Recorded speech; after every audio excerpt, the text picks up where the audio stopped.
The air in the Atlanta suburbs was thick with a cloying humidity, but inside the family home, everything was engineered to be perfect. Too perfect. It was the 40th wedding anniversary for Brenda and Joseph. The house thrummed with a carefully curated joy. Soft jazz music, the kind her father loved, curled through the rooms, a gentle, sophisticated counterpoint to the bright, forced bursts of laughter from the living room. The clinking of wine glasses and the rich, heavy aroma of a catered feast saturated the air. It was a symphony of suburban success. In the kitchen, insulated from the noise, Imani stood as still as a statue. At 35 years old, she felt more like a household appliance than a daughter. She was meticulously, almost painfully placing the final shimmering sugar pearl onto a magnificent three-tiered cake. It was her rose water and cardamom masterpiece. The recipe was a closely guarded secret from a life that felt a million miles away, a life that belonged to someone else. It was the last ghost of her beloved, shuttered flower shop, a dream she had quietly executed on the altar of this very family. A familiar knot of acidic tension tightened in her stomach. She had poured 3 full days into this cake, 3 days of measuring, baking, cooling, and sculpting. 3 days where she could have been applying for jobs that mattered or sleeping or breathing. It was a ridiculous, desperate effort. She knew exactly what it was. It was a tangible plea to be seen. A monument of sugar and butter built to earn her place at a table she already paid for. She reached out to adjust a delicate spun sugar rose. Her hand betrayed her. A slight, humiliating tremble caused the petal to quiver. Imani despised this feeling more than anything. It was the cold, hollow sensation of being a permanent outsider in her own history. She was an interloper reduced to bribing her way into their affections with extravagant gestures, hoping this time this offering would finally be enough. She could hear the party buzzing just beyond the kitchen door, the sound of their community. Guests like their perpetually kind neighbor Ms. Evelyn and the boisterous, over-friendly Hendersons were raising their glasses in the dining room. To 40 more years, Brenda, Joseph, you two are a true inspiration to us all. Imani closed her eyes, picturing the scene. Her father, Joseph, would be standing tall at the head of the room, looking impossibly dapper in his best suit. The suit she had picked up from the dry cleaner just yesterday. He would be smiling that easy, detached, charming smile, lifting his glass of expensive whiskey in a practiced toast, completely untroubled by the world. Her mother, Brenda, would be beside him, radiant and beaming, her laughter light and happy. Brenda was a master of denial, blissfully unaware or perhaps willfully ignorant of the deep structural cracks in their family's foundation. And then there was Kayla. Imani did not need to guess. She could hear her sister's distinct, performative laugh echoing from the living room, cutting through the jazz. Kayla, at 30 years old, was the undisputed star of the show. She was always the star. Imani risked a glance through the doorway into the heart of the celebration. Sure enough, Kayla was holding court. She was perched on the arm of the sofa, phone held high, posing for a rapid series of selfies with various guests. She was curating her brand. She was documenting a perfect, loving family life for her thousands of Instagram followers. The irony was so bitter it made Imani's throat ache. Kayla, the vortex of their family's resources and attention, was the vibrant center of it all. Meanwhile, Imani, the one who quietly paid the mortgage, the one who kept the lights on, was hidden away in the kitchen, finishing a cake that was in reality a ransom. The surface was polished to a perfect shine. But Imani, the mechanic of this entire facade, knew that just beneath the sweet rose-scented frosting, the entire thing was about to collapse. Imani took a deep, steadying breath. She lifted the heavy cake. This was her moment, her contribution. She pushed open the kitchen door and stepped into the dining room. As if on cue, the conversation stopped, and a wave of applause rippled through the guests. "Oh my goodness, Imani!" Ms. Evelyn gasped, her hand on her chest. "That is a work of art." "Just stunning, honey," another guest chimed in. Imani felt a small, fragile flicker of pride. She placed the towering creation in the center of the table, a masterpiece of buttercream and sugarwork. It was beautiful. For one brief shining second, she felt like she belonged. She felt seen. Then the applause faded. The silence that followed was heavy, expectant. Kayla, who had been lounging in her chair like a bored queen, finally spoke. Her voice was not loud, but it was perfectly pitched to slice through the lingering warmth in the room. It was a casual, bored, lethally sharp sound. "Imani, you are making everyone awkward," she said, examining her own professionally manicured nails. Imani froze. Her hands were still hovering over the cake. "What?" "I said you are making this awkward," Kayla repeated, lifting her chin.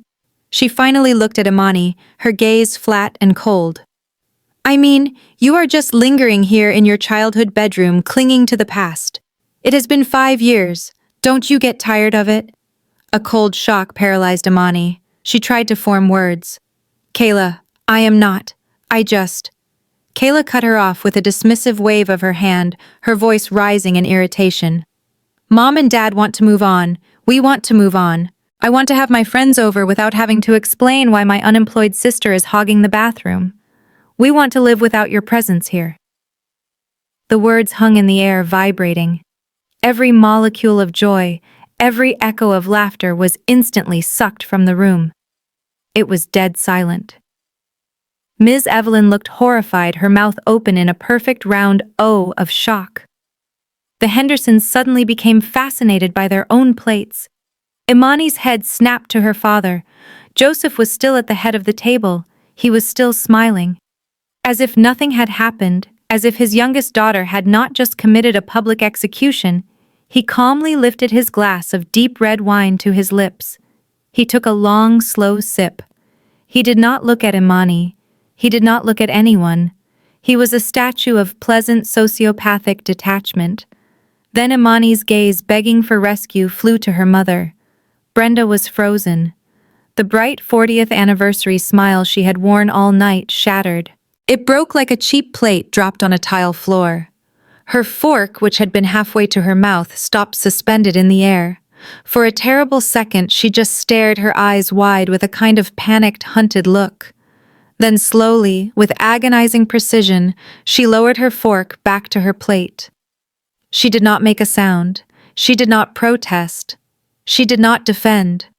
She simply looked down, her face becoming a mask of stone, and said nothing. That was the cut. It was not Kayla's vicious, calculated words. It was the silence from her parents.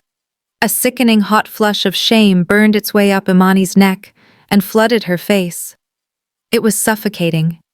The air in the room was too thick to breathe. The betrayal was absolute, a physical weight pressing down on her chest, threatening to crush her. But just beneath the white-hot agony, something else was born in that instant. It was a clarity so cold, so pure, it was almost a relief. She looked at Kayla's smug, triumphant face. She looked at Joseph, her father calmly sipping his wine. She looked at Brenda, her mother, who was now pretending to push a piece of food around her plate. Not one. The thought was a bell ringing in a clear, cold sky. Not one single person. Imani refused to cry. She would not give them the satisfaction. She would not give them the drama they could complain about later. She would not shatter. Her body moved, though she was not sure how. She made her lips form a smile. It was a tight, terrible skeletal grin. It was a mask of pure, concentrated will. She reached for her own wine glass, the one still full beside her plate. Her hand was perfectly steady. She lifted the glass. She held it in the air for a second, a silent, mocking toast to the room, to her family, to the rest of her life. She took a sip. The wine was bitter and acidic. It tasted exactly like the truth. That bitter, acidic taste in Imani's mouth was not just from the wine. It was the taste of a betrayal that had already begun 24 hours earlier. She had been tense all week, a brittle, humming tension that had nothing to do with baking a cake. The party, in fact, was the only thing keeping her rage in check. She had been standing in the kitchen just yesterday, sorting through a pile of mail that had been forwarded from her old, long-gone apartment. Tucked between junk mail and an old alumni magazine was a crisp official envelope from Geico. She had opened it with a sigh, expecting a new policy card. Instead, it was a claims notification. A minor accident. A fender bender in a Kroger parking lot 2 towns over. According to the report, her vehicle had made contact with another car. Imani had frowned. That was impossible. Her car, her only car, her aging but reliable Honda Civic, had not left the garage in 3 days. She was staring at it right now, parked and pristine, annoyed at the obvious bureaucratic mix-up she had called the claims department. The phone call was the moment the ground had fallen away from beneath her feet. "Ma'am, the claim isn't for the Honda Civic," the agent had said, his voice bored and monotonous. "It's for the other vehicle on your policy. The one driven by the insured driver, Kayla." Imani's blood had run cold. "I am sorry. I think you are mistaken. I do not have another vehicle, and I do not have a Kayla on my policy." There was a pause, the clicking of a keyboard. "Ma'am, I am looking right at it. The policy was updated 6 months ago. A driver named Kayla, date of birth October 9, 1994, was added to your plan along with her vehicle. She was the driver involved in the incident." Imani had felt dizzy. She hung up the phone. Her hands were shaking. She logged into her Geico account, something she had not done in years. And there it was. Kayla, her sister, added complete with her car's VIN number. To add her, Kayla would have needed Imani's password. Or more likely, she would have called and used Imani's personal information. Her social security number, her date of birth. It was identity theft. It was insurance fraud. Then a darker memory surfaced, a hushed, frantic conversation between her parents about 3 months ago. Imani had overheard it from the hallway. Kayla had gotten into a little trouble. A DUI. A misunderstanding with the police. Her parents had paid the lawyer. They had told Imani it was handled. They had also mentioned Kayla's license was suspended. The pieces clicked into place with horrifying speed. Kayla, with a suspended license from a DUI, could never get her own insurance, so she had stolen Imani's. She had illegally added herself to Imani's policy and had been driving around uninsured and unlicensed, all under Imani's financial protection. This little accident was just the first time she had been caught. A cold, hard rage had settled over Imani. It was a rage so pure it felt like a diamond. She had made a decision. She would wait. She would get through this cursed 40th anniversary party. She would smile. She would serve the cake. She would perform her role as the dutiful, invisible daughter one last time. And then on Monday morning, she was going to confront them with the police report and the insurance fraud. Now, sitting at the dining table, their silence was the final verdict. Their refusal to defend her was not just weakness. It was not just passive avoidance. It was active complicity. They were not just protecting Kayla from embarrassment. They were protecting her from a criminal charge. And they were, as they had always done, perfectly willing to sacrifice Imani to do it. Imani set the wine glass down on the table. The small, sharp click of glass on wood seemed to echo in the suffocating silence. She did not slam it. She placed it with a deliberate, chilling calm. Then she turned her body. She did not look at her mother's crumbling face or her father's detached smile. She turned toward the hallway. She began to walk. Her spine was perfectly straight.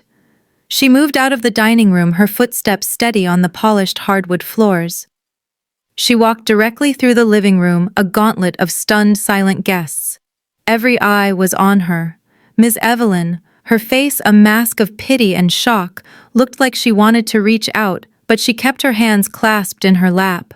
Imani's gaze was fixed forward, seeing none of them. As she passed the main sofa, she heard it. A small, suppressed, unmistakable sound. It was Kayla. She was giggling. It was a quiet, dismissive snicker shared with a friend sitting beside her, a sound that said, "Look at her, she is being so dramatic." a sound that dismissed Imani's entire existence as a childish tantrum. That one sound cemented the cold, hard clarity in Imani's chest into something indestructible. She reached the staircase and went up. She walked into the bedroom, her childhood bedroom, the one she had lived in for 5 years. The room Kayla had just publicly shamed her for occupying. Imani did not cry. She did not rage.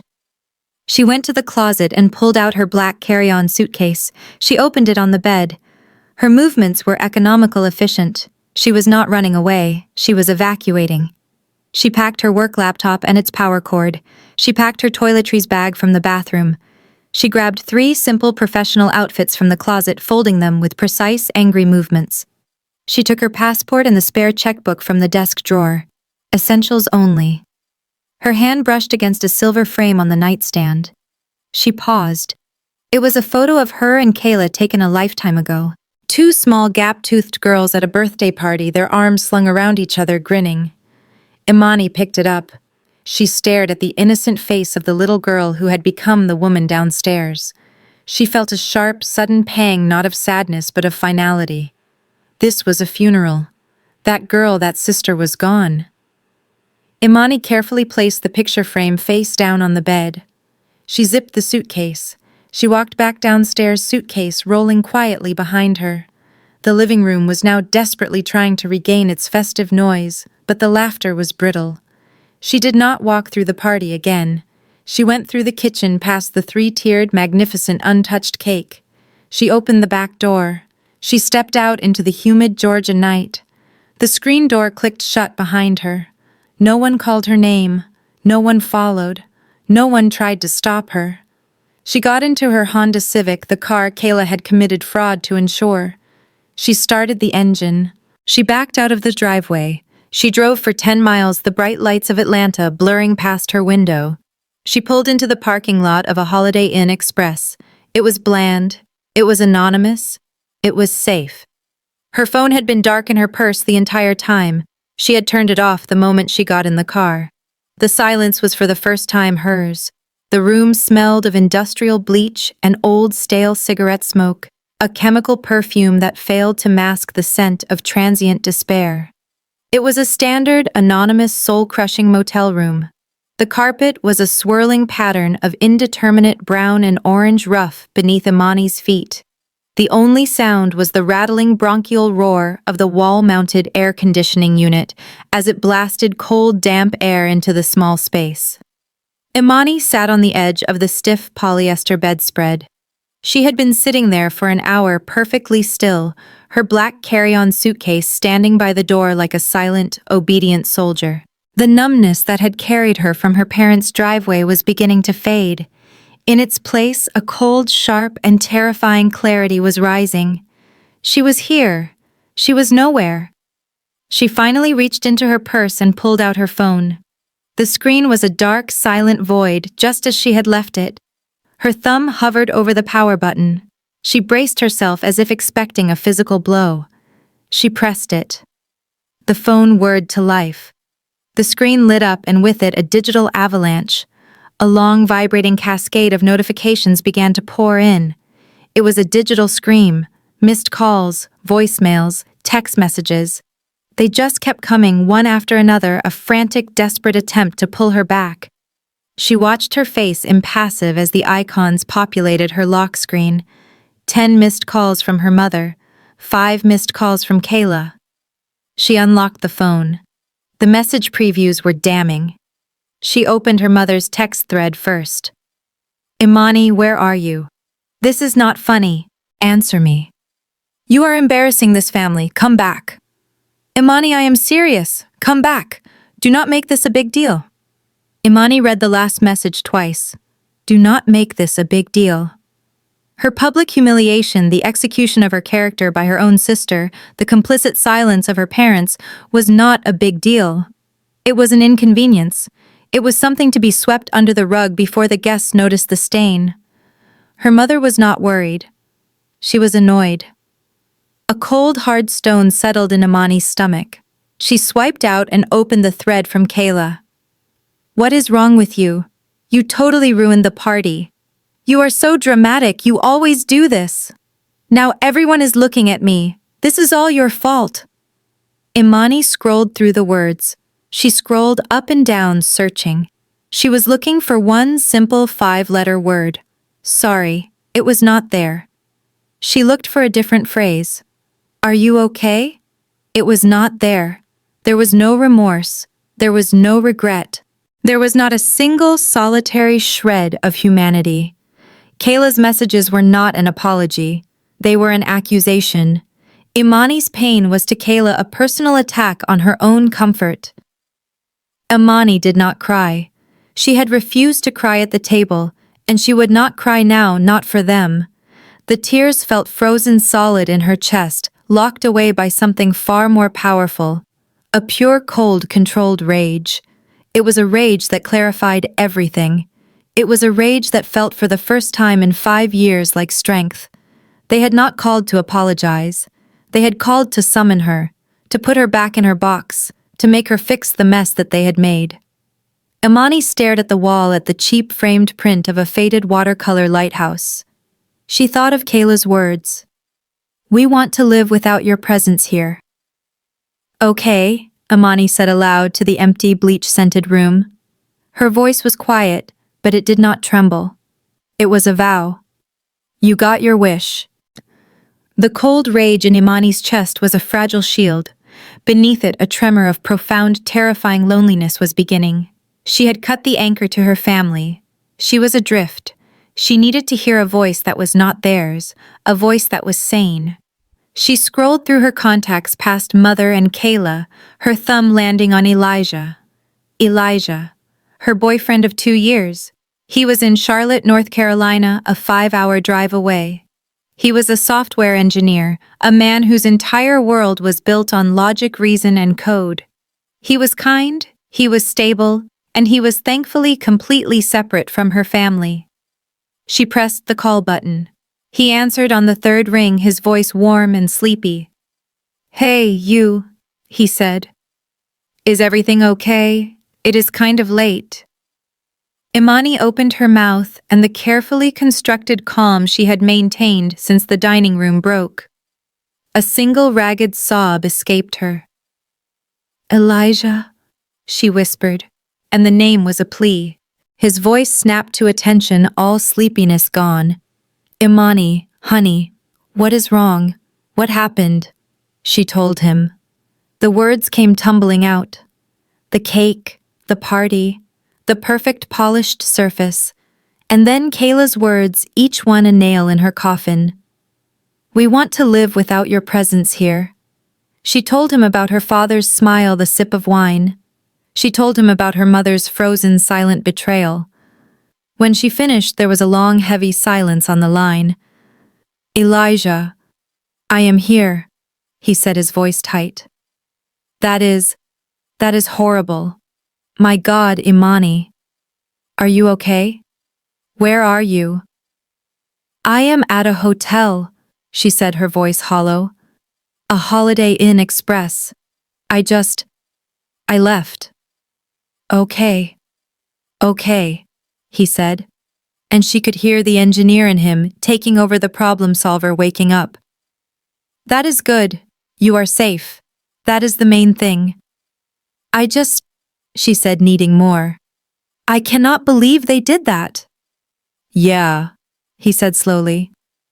I mean, it is insane. But honey, are you sure they were not just, drunk? It was a party. Maybe Kayla just said it. You know how she gets. A new kind of cold, different from her anger, trickled into Imani's veins. What? I am just saying, he rushed on, that it sounds like she was being a monster 100%. But are you sure they really want to kick you out? Maybe you should just, sleep on it. Call your mom in the morning. I am sure she will be horrified at what Kayla said. She was not horrified, Imani said, her voice flat. She was there. She said nothing. But she was probably just shocked, babe. Right, I mean, what do you even say to that? It is so extreme. Why do you not just call her back right now? Just tell her where you are. Imani felt the air leave her lungs. He was fixing, he was debugging a problem, he was not listening. Elijah, she said, cutting him off. Wait, no, I have a better idea, he said, his voice brightening, the perfect solution dawning on him. This is it. This is your chance. Just leave. For real. Pack up your car and come here. Come to Charlotte. Move in with me. Just get away from them. This is the out you have been looking for. The words landed like stones. He was offering her an escape, another person's solution. He was offering to save her. He did not understand. He did not understand the 5 years. He did not understand the sacrifice. He did not understand the deep, profound cellular-level wound that had just been inflicted. He wanted her to run. He did not understand that she needed to stand. She needed someone to stand with her. He did not get it. Imani, did you hear me? She closed her eyes. The anonymous, bleach-scented motel room felt like a tomb. I have to go, she whispered. What? Wait, just think about it. Charlotte? I need to think, she said. It was not a lie. She hung up the phone before he could try to fix her again. And for the first time that night, the tears finally came.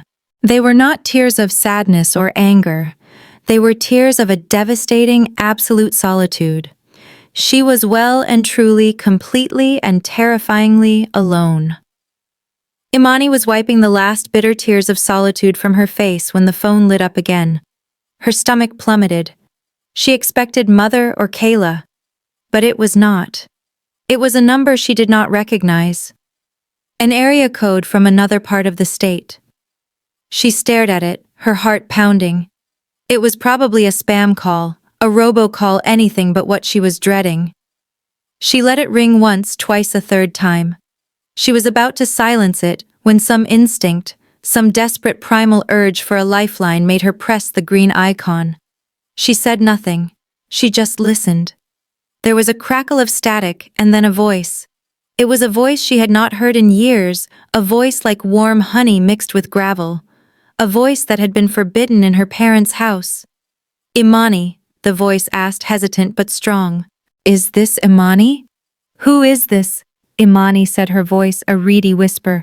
Lord, it is you. You sound so grown. Baby, it is your Aunt Joyce. Imani's knees felt weak. She sat down hard on the edge of the motel bed. Aunt Joyce, her father's sister, the family black sheep, the one who had been disowned, cast out more than 20 years ago. The official story was that she had married a man beneath her, but Imani, even as a child, had overheard the real truth in whispers. Aunt Joyce had been cut off because she had refused to give her brother Joseph a large sum of money for one of his failed schemes. Aunt Joyce, Imani breathed. How? How did you get this number? It does not matter. Joyce's voice was sharp but kind.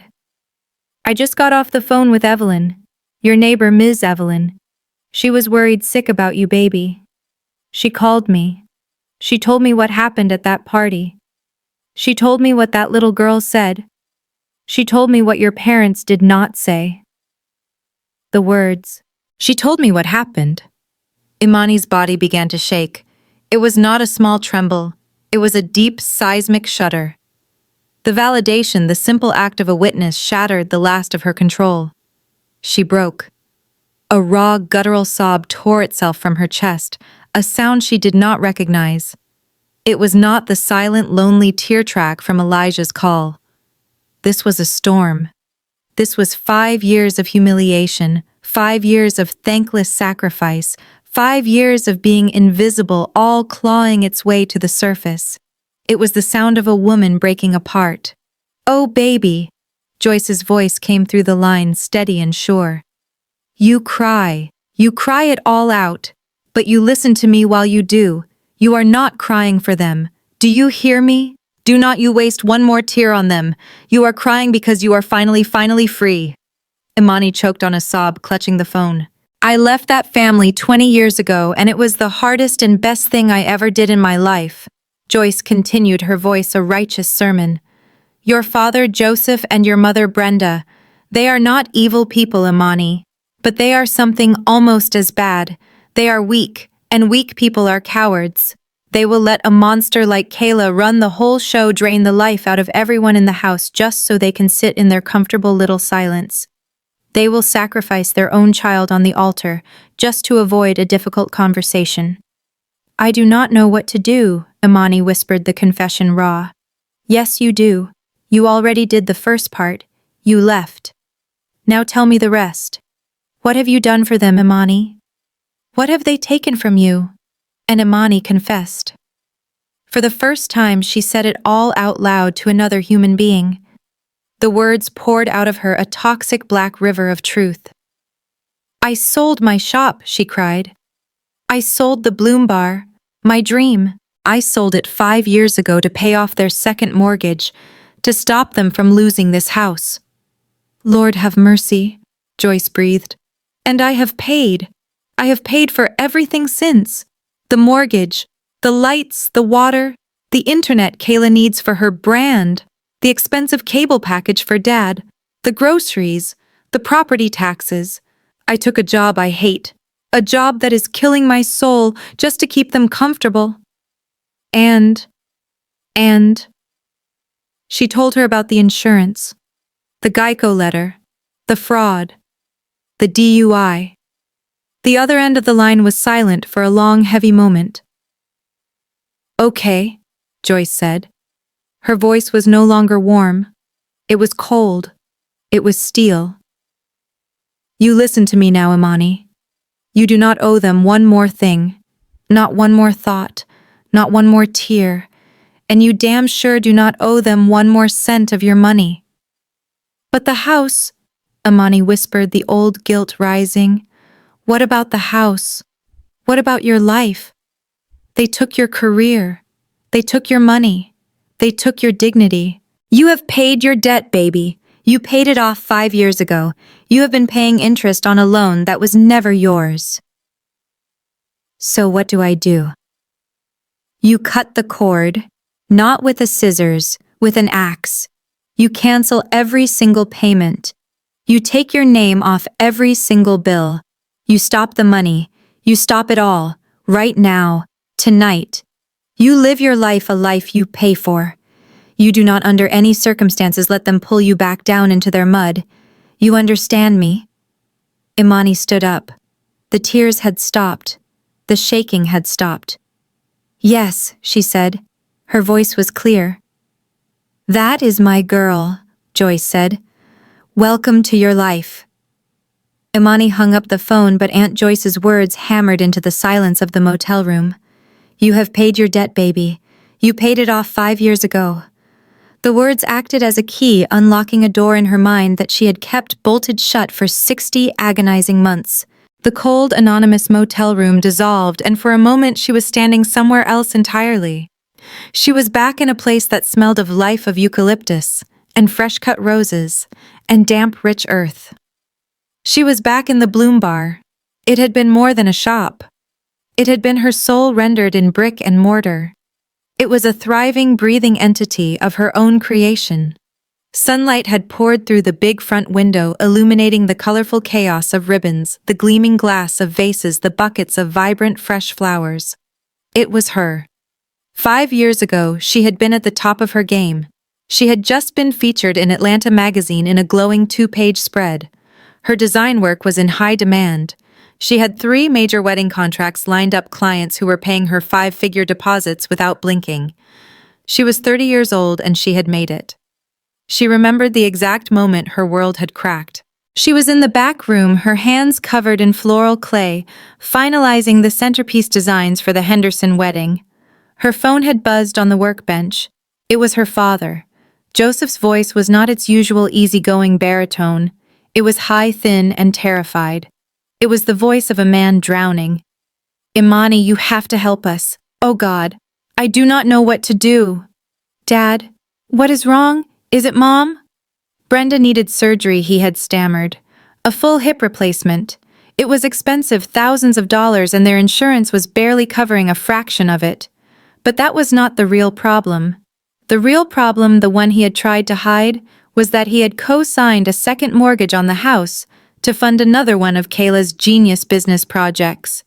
an online influencer marketing startup that had imploded in less than 6 months. The bank had called. They were in default. They were 30 days from foreclosure. They were going to lose the house. Imani had felt the blood drain from her face. 30 days. She had sold the Bloom Bar in a fire sale. She did not have time to find a broker to get it valued, to find a buyer who understood its worth. She took the first lowball offer that came her way, a corporate chain that just wanted her prime location. They had given her $150,000 for a business that was worth twice that. She remembered the last day. The feeling of handing the keys over to the new owner, a sterile man in a cheap suit who did not even look her in the eye. It felt like handing over a child. A part of her had died right there on the pavement, and she had walked away hollowed out with a cashier's check in her pocket. The rest was a blur of gray, numbing obligation. She moved back into her childhood bedroom. The $150,000 vanished. It paid off the second mortgage. It paid the lawyers. It paid for Brenda's surgery. Her vibrant, creative life was over. She took a soulless, soul-crushing administrative job at Emory University. It paid the bills, but it was a fraction of what she had been earning. And the bills kept coming. It started with the mortgage, then the lights, then the water, then the absurdly expensive high-speed internet package that Kayla needed for her brand, then the property taxes, then the home insurance. Before she knew it, she was responsible for everything. Her monthly contribution to the household just to keep it from sinking was over $2,000. And Kayla, the cause of the disaster, had only grown more entitled. She started borrowing money, $50 for clothes, $200 for a work trip to Miami. Imani, exhausted and beaten down, had just paid, wanting only peace. The final twisting cut had come about a year in. Imani overheard Kayla talking to her friends at a bar, her voice light and dismissive. "Oh, my sister. Yeah, it is kind of sad, honestly. Her little flower business totally failed, so she had to move back home. But it is fine. At least she has a place to live." A failure. Now sitting in the motel room, Imani opened her banking app. She looked at her savings. All that remained of the sale of her dream of 5 years of thankless, grueling work of her entire past life was a stark, pathetic number. $20,000. They had taken it all. They had bled her dry, and they had called her a failure while they did it. The rattling air conditioner in the Holiday Inn Express was still churning out cold, stale air, but Imani no longer felt the chill. The room, which had felt like a cell of isolation just an hour ago, now felt like a war room. The tears were gone, dried by the cold fire of her resolve. The chaotic, agonizing grief had receded. What was left in its place was something else. It was focused. It was surgical. Aunt Joyce's voice was still echoing in her head. "You do not owe them 1 more cent." It was a revelation, a permission slip she had been waiting 5 years to receive. They wanted to live without her. They wanted her presence gone. She looked at her small carry-on bag, the meager collection of items she had grabbed. That was what they had left her with. But they had forgotten what she still controlled. "You want to live without me," Imani whispered to the empty room. "Okay. You will get your wish. Let's see how it feels." She moved with a sudden, decisive energy. She crossed the room, pulled the small laminate desk chair out, and sat down. She unzipped her bag and retrieved her laptop. The machine, her dull administrative link to Emory University, felt different in her hands. It was no longer a symbol of her failure. It was a weapon. She powered it on the screen's blue light illuminating her face in the dim room. She ignored her work email. She ignored the news. She typed in the web address for her bank. She logged in. Her hands were perfectly steady. She navigated to the bill pay section. She clicked on the Scheduled Payments tab. And there it was. The digital architecture of her family's survival, all built on her name. She stared at the list line by agonizing line. This was the source of her shame, her servitude. This was the invisible work she had done for 5 years while Kayla accused her of being a failure. First, the big one. The mortgage payment to Wells Fargo scheduled to transfer in just 2 days. $1,200. The monthly price for the roof over their heads. The roof she was no longer welcome under. Next, Georgia Power. $300. The air conditioning in Atlanta was relentless, and her father demanded the house be kept at a perfect 72 degrees, a luxury he did not pay for. Then Atlanta Water. $100. Comcast. Her jaw tightened. This one was a premium package. $180. Kayla had insisted she needed the highest possible upload speeds for her influencer work. A necessity for her brand. State Farm, the home insurance, $150, Verizon, the family plan, $220. She clicked on the account details. 4 lines, her mother, her father, and Kayla. Kayla, who used her phone as a lifestyle prop, racking up data all on Imani's dime. She scrolled further. It was absurd. Netflix, Hulu, Max, the entire suite of streaming services, all linked to her credit card. Another $50 or $60 at least. This was not just money. This was her lifeblood. This was the dream she had sold. This was the vacation she never took. This was the condo she never bought. This was the interest she was paying on her family's comfort and her own misery. For 5 years, she had been a silent, automated financial ghost haunting the background of their lives, making everything easy, making everything possible. And they had in return looked her in the eye and told her she was a burden. They had told her they wanted her gone. She did the math in her head, her anger growing with every sum. It was more than $2,150 every single month. Her salary from the university barely covered this and her own meager expenses. She had been living on the fumes of her savings, the $20,000 that remained from her $150,000 sacrifice. She had been funding their lives while her own went into foreclosure. "You paid your debt," Aunt Joyce had said. Imani looked at the screen at the list of her burdens. "I paid it," she said to the laptop. "I am done." Her anger was a diamond, hard cold and perfectly clear. Imani's fingers moved over the keyboard. Her movements were no longer hesitant or sad. They were the actions of a demolition expert. She was not there to rage. She was there to dismantle. She had a choice. She could call each company. She could plead. She could argue. She could spend hours on the phone absorbing their practiced, polite indifference. She could explain the betrayal, the humiliation. Or she could just stop. She chose silence. She chose the void. She was not going to cancel the services. That was a courtesy. That was a warning. She was simply going to remove the one thing that made them all possible. She was going to remove herself. Her cursor hovered over the first scheduled payment, the $1,200 mortgage payment, the roof, due in 2 days. She clicked Manage. She clicked Cancel Automatic Payment. A small digital pop-up appeared. "Are you sure you want to cancel this payment?" Imani thought of Kayla's smug, giggling face. She thought of her father's wine glass. She thought of her mother's silent plate.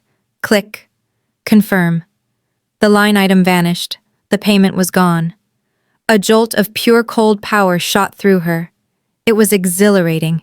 She moved down the list, her movements accelerating. Georgia Power, the $300 payment that fueled her father's comfort. Due in 3 days. Click.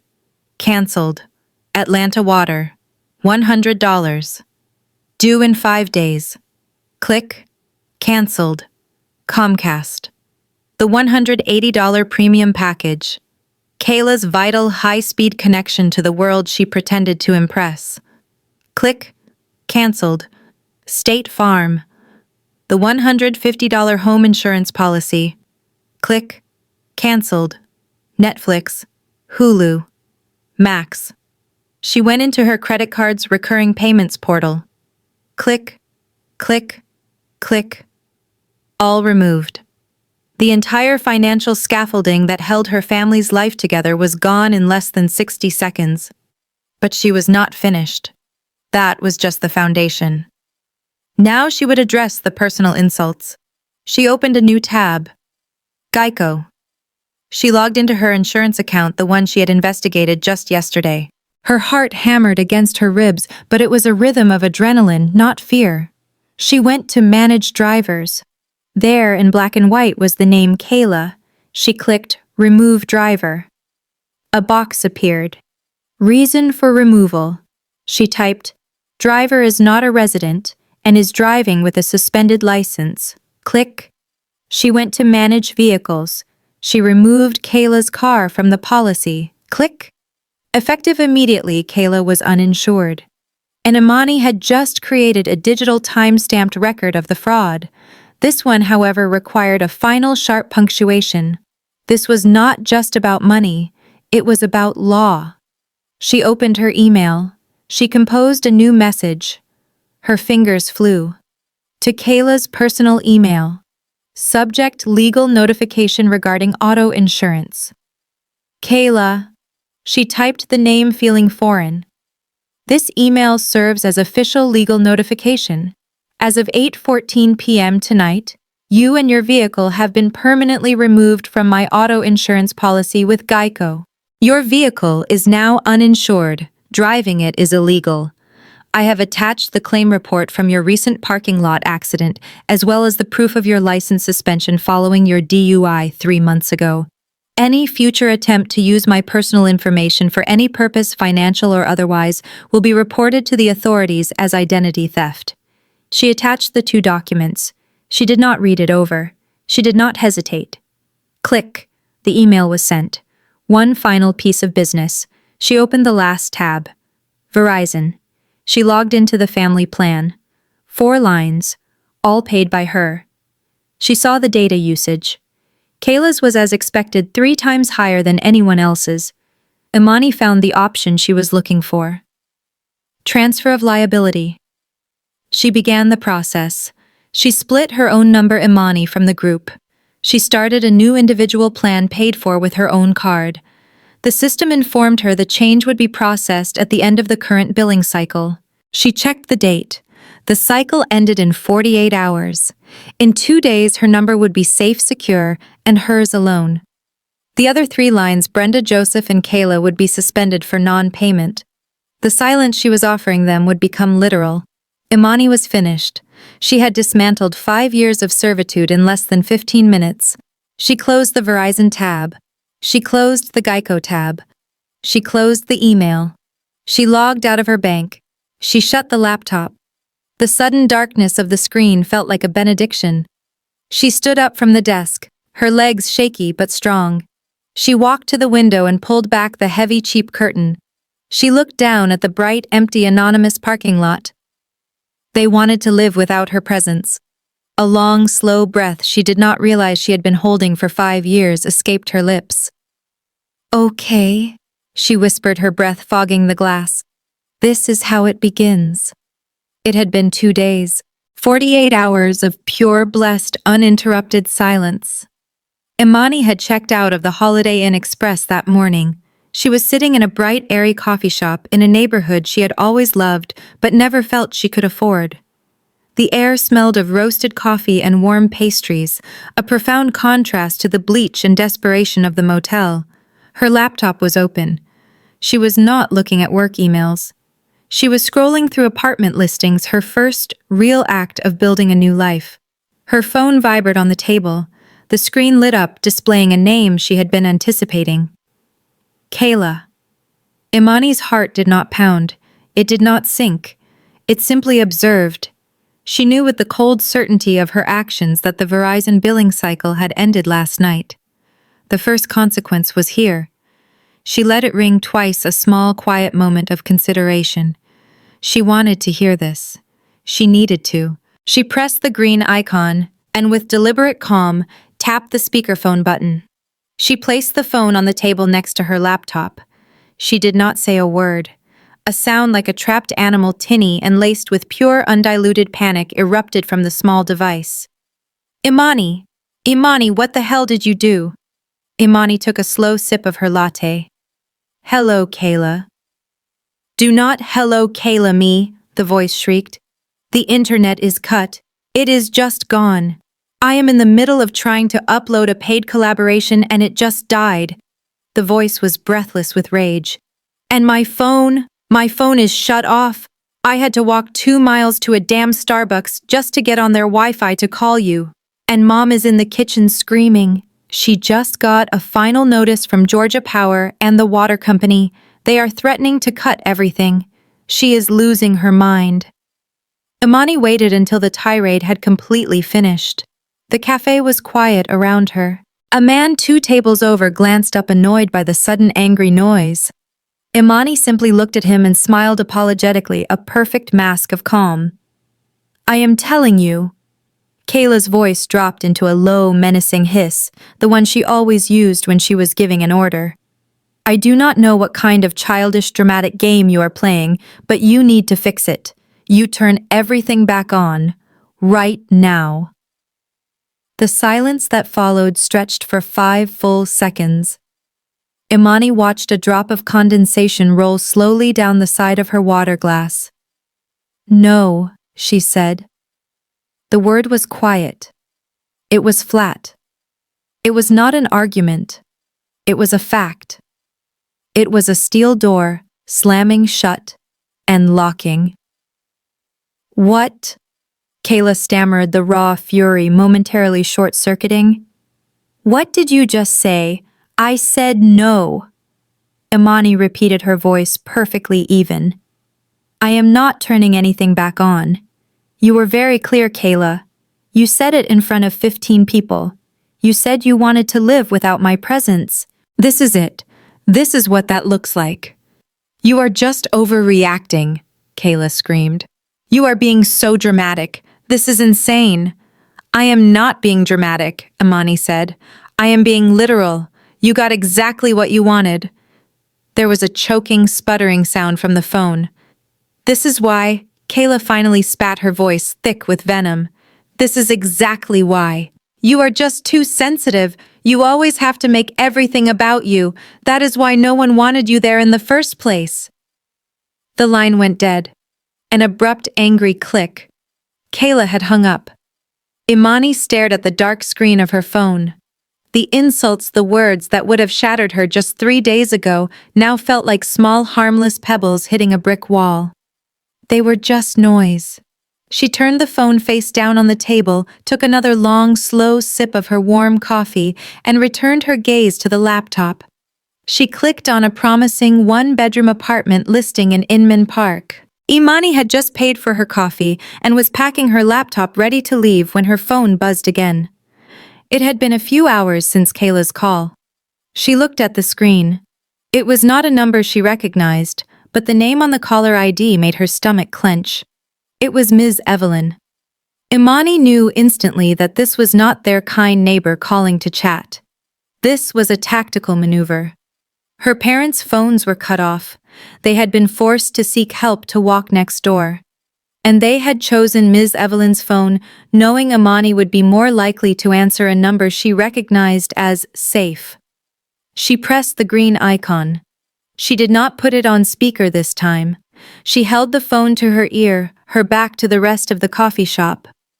Hello, she said. There was a fumbling sound, and then her mother's voice, thin and watery, filled her ear. Imani, oh Imani baby, thank God. Ms. Evelyn let me use her phone. Hi, Mom, Imani said. Her voice was level, devoid of all warmth. Imani, honey, listen to me. Brenda began, her voice a practiced, soft, pleading whine. It was the voice she had always used to get her way, the one that positioned her as a helpless victim of circumstance. Honey, the house is in chaos. I mean, just complete chaos.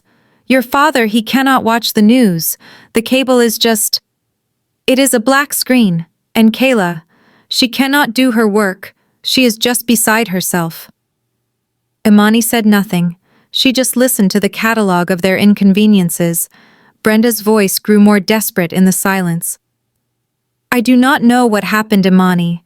I'm sure it is just a mistake, a mix-up with the bills. But nothing is working. The power company left a notice. The water, Imani. She paused, waiting for Imani to jump in to fix it, to apologize for the lapse. Imani remained silent. Can you just— Brenda's voice cracked. Can you just turn everything back on? Whatever you did, just undo it, please. We are family, Imani. We are family. This is not right.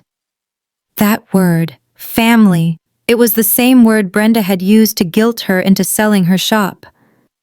It was the same word that had kept her prisoner for 5 years. Mom? Imani said, her voice so cold and quiet it surprised even her. I was at the party. I heard what Kayla said. Every word. Oh, baby, she did not mean. And I saw you. Imani cut her off her words like chips of ice. I saw you say nothing, you and Dad. You sat at that table and you let her humiliate me in front of all our neighbors. You let her call me a burden. You let her tell me to get out. It was not like that, Brenda whimpered. It was exactly like that. Imani snapped, the coldness finally cracking to reveal the white-hot rage beneath. I have paid for this family for 5 years. Do you understand me? I sold my dream, my life for this family. I paid the mortgage that Kayla's failed business took out. I paid for the electricity. I paid for the water. I paid for the food on that anniversary table. And in return, when I needed you, when I needed my mother to say one single word of defense, I got silence. You stared at your plate, Mom. You chose a piece of chicken over your own daughter. The line was silent, filled only with Brenda's small, hiccuping sobs. So no, Imani continued, her voice gaining strength. I am not turning anything back on. I am not coming back. I am done. Unless I get an apology. A real, actual apology. From Kayla. And from you. And from Dad. I want to hear you all say you were wrong. This, she knew, was an impossible demand. Brenda's reaction was immediate. The soft pleading tears turned into the sharp whining ones of pure manipulation. An apology, Imani. How can you be so cruel? You are breaking my heart. You know she did not mean it. You know she is just stressed. Why are you doing this to us, after everything we have done for you? Imani laughed. It was a short, bitter, ugly sound. Everything you have done for me, I have to go, Mom. Imani, you cannot just— You do not dare hang up on your mother. Imani pulled the phone away from her ear. Her hand was shaking a violent, terrible tremor. But it was not from weakness. It was from the sheer, unadulterated force of her own liberation. She pressed the red button, cutting off her mother's last desperate plea. Imani found a small, furnished studio apartment in Inman Park. It was barely 400 square feet with a pull-down bed and a tiny kitchen. It was the most beautiful place she had ever seen. The silence in her old room at her parents' house had been a heavy, suffocating thing, a silence of unsaid words and resentment. The silence in this studio was different. It was light. It was clean. It tasted like freedom. For the first time in 5 years, she felt like she could actually breathe, like her lungs could fully expand. Her old soul-crushing job at the university was a thing of the past. She had tendered her resignation the day after her mother's phone call. She had $20,000 left, a small, precious nest egg that was now hers and hers alone. She opened her laptop not to pay her family's bills, but to rebuild her own life. She started emailing old contacts, the florists and event planners she had known in her previous life, the life before the sacrifice. But her most important act of reconstruction was not professional. It was personal. She found an online therapy service. Her first session was a revelation. The therapist, a kind woman with a no-nonsense voice, listened patiently as Imani unpacked 5 years of suppressed history. When she was finished, the therapist gave her something more valuable than advice. She gave her vocabulary. What you are describing, Imani, is a classic Atlas syndrome, the therapist explained. You were designated as the one strong enough to hold up the entire family and you accepted the role. But the problem with holding up the world is that you are not allowed to move. Imani had finally wept a different kind of tears. Not of rage or loneliness, but of pure, profound validation. And your parents' silence? The therapist had continued. That was not just hating conflict or being weak. That was a choice. It is a form of passive abuse. Their silence was the enablement that allowed Kayla's active abuse to flourish. They all had a role to play, and you just ended the show. These words became her armor. Atlas syndrome, passive abuse, enablement. They were not just labels, they were the keys that unlocked her guilt. She kept her new address private. She spoke to no one from her old life except one. Her phone calls with Aunt Joyce became a weekly ritual, a Sunday morning check-in that felt more like family than anything she had ever known. They were building a new kind of family, one based on mutual respect, not one-way obligation. 2 weeks passed. 2 weeks of silence. It was a detoxification. Imani was sleeping better. She was eating better. She was walking in the park. She was healing. Then an email pinged in her new clean inbox. The subject line read, "Thinking of you, Imani." It was from Ms. Evelyn. Imani's heart clenched. It was the first test. She opened it. "Imani, dear." The email began, "I am just writing to make sure you are all right. I do not mean to pry, I promise, but I am worried. The house next door. Well, it is not in good shape. The grass in the front yard is nearly up to my knees, and the mailbox, it is overflowing. Letters are all over the porch. I have not seen Brenda or Joseph come out in days." Imani read the message 3 times. The old familiar guilt, the Atlas programming surged inside her. They are starving. They are in trouble. I have to fix it. She stood up. She walked to her tiny kitchen. She poured a glass of water. She looked at the woman in the reflection of the microwave. "Not your problem," she said aloud. "They are adults." She sat back down. Her reply was polite, firm, and a masterpiece of boundaries. "Dear Ms. Evelyn," she typed, "thank you so much for checking on me. I am doing very well, thank you. I am safe and have started a new, much healthier chapter. I am no longer residing at that address, so I am not responsible for the upkeep of the property. I am sure they will be able to manage their own affairs. I hope you are well. Warmly, Imani." She hit send. The reply from Ms. Evelyn came just an hour later. It was short. "Imani, you are a strong woman," it read. "I understand completely. Good for you. To be honest, Kayla came over here last week. She asked me to loan her some money. I told her I was not in a position to help. I also heard she was having some kind of trouble with her car. You take care of yourself." Imani closed the email.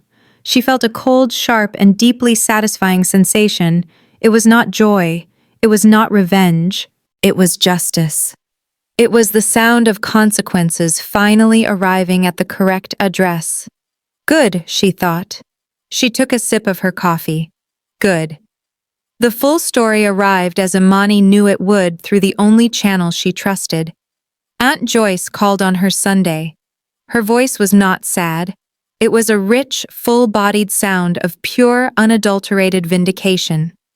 "Well, baby," Aunt Joyce boomed over the phone, "the chickens have come home to roost and they are tearing the damn house apart. Evelyn gave me the full report." "I am listening," Imani said, settling into her chair. "First," Joyce said, sounding like she was ticking off a list, "Kayla's brand. It is gone. Evaporated. Without your high-speed internet, she could not upload her little videos. Without your money, she could not buy the clothes or go to the restaurants. She has not posted in 3 weeks. Her collaborators all dropped her." Imani pictured it. The silent phone, the empty screen. "But that is not even the good part," Joyce cackled. "The good part is the car." Imani's stomach tightened. "What about the car?" "She kept driving it," Joyce said. "Of course she did. She got your legal email, ignored it, and kept driving her uninsured, unregistered car with a suspended license. She was arrogant, see? She thought the rules did not apply to her. Well, they did. She got pulled over last week. A routine traffic stop, something about a broken taillight." Imani held her breath. The officer ran her plates. He saw everything, Imani. The suspended license from the DUI, the lack of insurance, The fact that the car was involved in an active unpaid claim from that parking lot accident. They did not just give her a ticket, baby. They impounded the car on the spot, took it. "Oh my God," Imani whispered. "Oh, it gets better. She could not get it out. The impound fee, the fines, it was thousands of dollars. She called your mom and dad crying. But what are they going to do? They are broke. They have no money, no credit." Evelyn says Brenda and Joseph had to make the most humiliating call of their lives. They had to call your father's cousin, the one they have not spoken to in 10 years, and beg for a hot loan. A loan with an interest rate that would make a shark blush just to keep their baby girl out of legal trouble. Imani was silent, processing the beautiful, brutal totality of the collapse. "So," Aunt Joyce finished, "the car is gone. The money is gone. And guess what Kayla is doing now?" "What?" "She is wearing a blue polyester vest. She got a job. Night shift cashier at the Kroger over on Memorial Drive. Ms. Lifestyle is now asking paper or plastic for $8 an hour." Imani had been home from a networking event for 20 minutes. She had just finished her small dinner when there was a knock on her studio apartment door. It was not a polite, neighborly knock. It was a hard, frantic, desperate pounding. Imani's blood went cold. No one knew she lived here. No one except Aunt Joyce. She looked through the peephole. Her heart stopped. It was Brenda. But it was not the Brenda she knew. The radiant, smiling hostess from the anniversary party was gone. The woman standing in the hallway looked like a ghost. She looked 10 years older. Her hair was unwashed, matted to her head. Her eyes were red-rimmed and wild with a new, unfamiliar panic. Imani opened the door, but she kept the security chain engaged. "Imani!" Brenda gasped, her voice a dry rasp. She pushed against the door, but the chain held. "Imani, please, you have to help us." "How did you find me?" Imani asked, her voice a flat, cold monotone. "Evelyn, I begged her. I told her it was an emergency, and it is. Imani, please. The bank. They sent a notice. A formal notice of foreclosure. They said the payment was missed, the mortgage payment." Imani just stared at her. "And your father?" Brenda started to sob. "He is trying to fix the old lawnmower, the one in the back of the shed, but it is broken. And he cannot call anyone to fix it. Our phones, they just stopped working. No one will call him back." "That is a shame," Imani said. Brenda looked at her, shocked by the coldness. "Do not," she hissed. "Do not you be like this. Your sister, Kayla, she is in so much trouble. She lost her car. She lost everything. And it is your fault," Brenda shrieked. "You did this to us." "No," Imani said, her voice dropping, and the power in it made Brenda take a step back. "I am sorry that this is happening to you, Mom. I truly am. But I did not do this. Kayla did this. She did it when she called me a burden. Dad did this. He did it when he chose his wine over his daughter. And you did this, Mom. You did it when you sat in silence and chose your comfort over my dignity." The old familiar guilt was gone. There was nothing left but the truth. "I paid for that house for 5 years," Imani said, her voice clear and cutting. "I paid for your food, your lights, and your car. I sold my life to keep you comfortable. I am done. I thought family meant more to you than this." Brenda whispered, her last pathetic attempt at manipulation. Imani looked at the woman who had failed her in every way that mattered. "It did, Mom. I thought so too," Imani said. "That is the only reason I did it for 5 years. But family is a two-way street, and my street is no longer open for one-way traffic." Imani closed the door.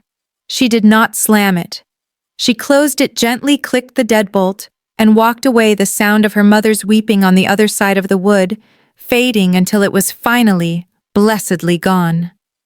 3 months passed. The Atlanta heat gave way to a cool, crisp autumn. The house Imani had saved, the one she had been exiled from, was gone. Aunt Joyce, who had become Imani's chief source of information, had delivered the news. The foreclosure had gone through. With no money for lawyers and no way to make the back payments, Brenda and Joseph had been forced into a short sale. They sold the house for whatever the bank would accept just to escape the crushing debt. They had walked away with nothing. $0. The equity Imani had spent 5 years preserving was wiped out in 90 days. The news of their new life was just as stark. The three of them, Brenda, Joseph, and Kayla, had moved into a cramped 2-bedroom apartment in a complex off the highway, miles away from the comfortable suburb they had known. The second bedroom, Joyce had noted with a dry laugh, was shared by Joseph and Brenda, as Kayla had naturally claimed the master bedroom for herself. Reality, that great unforgiving equalizer, had found them all. Joseph was now working part-time at a Napa auto parts store stocking shelves. Brenda, whose hands had never been dirty, was babysitting for neighbors in their new complex, watching other people's children for cash. And Kayla, the influencer. She was still working the night shift at the Kroger. Her Facebook page, which Ms. Evelyn still followed, had become a long, bitter stream of complaints. She complained about her hater manager, her annoying customers, and how tired she was. She had learned nothing. Imani, meanwhile, was breathing new air. The old contacts she had reached out to had responded with shocking enthusiasm. The owner of a high-end luxury event planning company in Atlanta, a woman who had admired the Bloom Bar from afar, had hired her on the spot. Imani was not just an administrator anymore. She was not a failed business owner. She was their new lead floral designer. The salary was higher than she had ever made, higher even than her old shop. But it was not the money. It was the respect. It was walking into meetings where people with clipboards and headsets turned to her and asked, "Imani, what do you think?"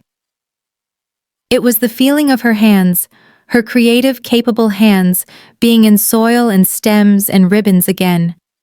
It was life. The remaining $20,000 from her savings, the last ghost of the Bloom Bar, did not sit idle. Imani used every last cent of it not on survival, but on resurrection. She used it as a down payment on a small, clean, sunlit studio condo in Inman Park. It was hers, not rented, not borrowed, not contingent on anyone else's approval. Hers. The name on the deed was hers alone. It was the first time in her 35 years of life that she had felt truly, immovably safe. Her new life began to take shape, built on the boundaries she had forged in fire. Elijah flew to Atlanta. He did not show up at her door with flowers and a speech. He showed up instead with a nervous look and a small leather-bound notebook. They met at a coffee shop, the neutral ground she had insisted on. "I was wrong," he said before she could even order. He opened the notebook. It was filled with his own handwriting. "I went back and thought about everything you ever told me about your family, and I wrote down every time I did not listen, every time I tried to fix you instead of just hearing you." He had been in therapy. For himself. He had been trying to understand why his first instinct was to offer a logical, shallow solution to a deep, complex emotional wound. "I did not respect your strength," he said, his eyes meeting hers. "I did not get it. And I am so sorry. You did not need a rescuer, Imani. You needed a witness. You needed a partner. If you ever give me a chance, teach me how to be that. Because what you did, it was the strongest thing I have ever seen." They decided to try again, slowly. This time he was not admiring the woman he thought she was. He was in awe of the woman she had proven herself to be, and her family. That too was rebuilt. Every Sunday night she would take the train to Aunt Joyce's house. They would cook, drink wine, and talk for hours. It was not a loud, performative, obligatory dinner. It was quiet. It was real. It was sane. This, she realized, was family. Imani was in her condo. It was a Saturday morning. She was sitting by the window, a cup of coffee in one hand, a sketchbook in her lap. She was looking out over the Atlanta skyline, planning the floral arrangements for a massive wedding. The sunlight was warm on her face. The mail arrived. A small bundle, mostly bills in her own name, and one letter. One thin, cheap envelope. She recognized the handwriting immediately. It was Kayla's. It was messy, a childish looping cursive. It was addressed to her new condo. She must have begged Ms. Evelyn for the address. Imani did not feel a jolt of fear. She felt only a cold, distant curiosity. She opened it. The letter was one page. Imani, it began. I am sorry. I have been doing a lot of thinking. I was just really stressed out that night. To be honest, I have always been jealous of you. You always knew what you were doing. I did not realize how much you actually did for us. This whole thing has been so hard. I hope we can talk sometime. It is not the same without you. Imani read the letter, then she read it again. Her therapist's words came back to her. An apology that begins with I am sorry, but is followed by I is not an apology, it is a justification. I was stressed, I was jealous, I did not realize. The entire letter was about Kayla. It was a catalog of Kayla's feelings. There was no mention of the public humiliation. There was no mention of the theft. There was no mention of their parents, no accountability for the conspiracy of silence that had enabled her for years. It was Imani realized just another attempt to take something. It was not a give remorse. It was a get absolution. She wanted Imani to say it was okay, so Kayla could stop feeling bad about herself. Imani looked at the letter. She felt nothing. No anger, no sadness, no pity. It was just paper. She folded the letter, walked over to her desk, and put it in a drawer. It was an artifact from a dead life. She did not text. She did not call. She would not reply. Imani turned back to her window. She picked up her sketchbook and her pencil. She began to draw the lines of a complex, beautiful archway of roses and eucalyptus flowing from her hand. She thought about the word family. She had been taught that family was blood, that it was an obligation, that you had to carry them no matter how heavy, no matter if they were drowning you. She had learned the truth. Family was not blood. Family was respect. Family was safety. Family was a two-way street, a place where people saw your burden and offered to help you carry it, not a place where they added their own to your back and then called you slow. What she had done was not revenge. Revenge was messy. Revenge was emotional. Revenge still tied you to the people who hurt you. What she had done was an act of pure self-preservation. It was an act of profound, radical self-love. She had not burned their house down. She had simply stopped being the only pillar holding it up. They had made their choice. They had chosen the comfort of their own dysfunction, their own temporary peace, over the long-term integrity of their family. They had chosen to sacrifice their daughter for their own convenience. They had learned the hard, painful way, a lesson she had known all along. Do not ever, ever underestimate the person who is silently holding up the roof. Imani took a sip of her coffee. It was warm. It was perfect. And she was finally free. I learned that boundaries are not an act of aggression, but an act of profound self-respect. True family isn't defined by the blood you share, but by the people who refuse to let you drown, especially when they are the ones holding your head underwater.